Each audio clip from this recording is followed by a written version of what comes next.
被沙特减少对中国的原油供应，拜登打算屈辱拜访沙特，探讨能源问题。可美国并不知道，这可能是中国使出的高招。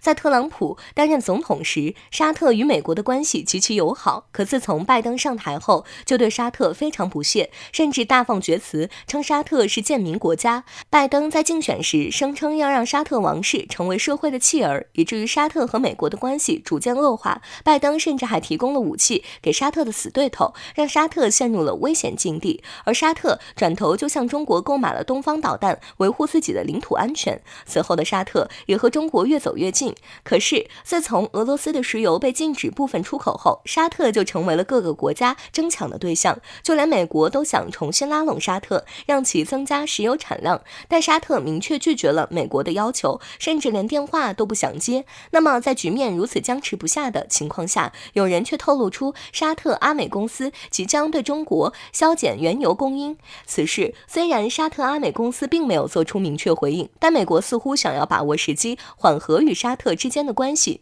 根据最新消息显示，拜登将访问沙特和以色列，出访计划可能需要稍后公布。美国国家安全委员会称没有其他细节可以透露，但白宫确实正在安排出访沙特、以色列的行程。他还表示，此次外交手段是为中东地区带来稳定。此前，拜登还没有确定是否要出访沙特，如果将要访问的话，与沙特官员讨论的不仅仅是能源问题，还会聊到地区安全。了解沙特这个国家的朋友都知道，沙特地处于军事敏感区域，所以经常被袭击。起初，沙特为了保全国家领土，才用石油换取美国的军事保护，而美国也急需大量的石油资源，两国才达成了共识。因此，拜登如果要访问沙特，可能是想重新续约，让沙特继续为其提供原油。可如今的沙特已经逐渐有了话语权，甚至和中国进行了多次的友好交易，所以拜登就算亲自屈尊访问沙特，依旧是打自己的脸，让别人看笑话。